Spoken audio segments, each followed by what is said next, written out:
व्याड लावल बाई मला ग व्याड लावल तुझ्या रूपानं व्याड लावल बाई मला ग व्याड लावल तुझ्या रूपानं व्याड लावल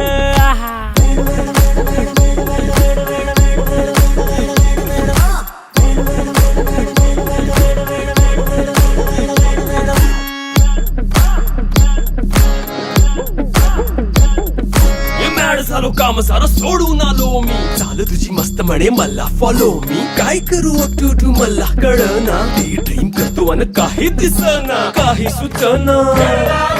सांगू कुणाला आता काय मी करू ऐन ज्वानीची नाजूकशी तू नार हो साडी नऊवारी खरेदीला वरवार हो